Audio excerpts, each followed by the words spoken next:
I got a new friend. His name is Charles. In China, they call these things 电脑宝贝 computer baby.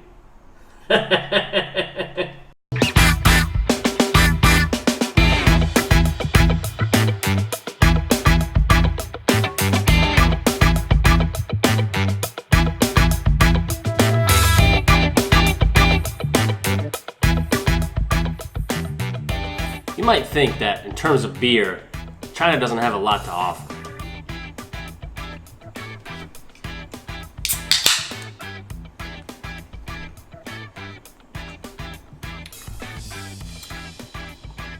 Snowy.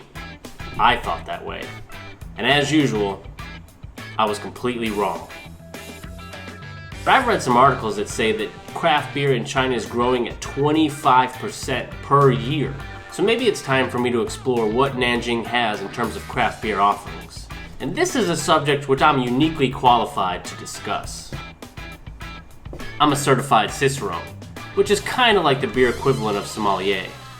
Well, while that doesn't make me an expert, and it certainly doesn't mean I know anything about craft beer in China, I might be able to find something educated to tell you about it. So I headed downtown to check out one of the first craft breweries to open up in Nanjing.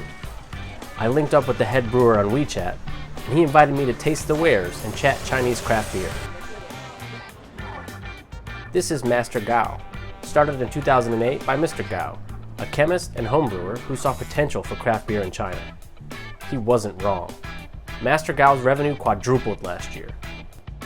Master Gao brews a wide variety of well-made and tasty nummy-nums.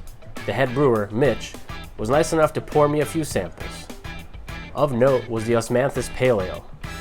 Osmanthus tea is quite popular in China, and it imparts an elegant floral aroma to this very quaffable beer. They also serve up a farmhouse ale and this imperial stout, though it seems the Chinese consumer prefers, you guessed it, IPA. In my opinion, IPA pairs well with Chinese cuisine, which in my limited experience tends to be quite rich and flavorful. A low perceived bitterness IPA is a sublime counterpoint and palate cleanser between dishes. I did some further exploring that evening and discovered another great brewery, Stray Bird, right in my own backyard. I'll show you more of that another time.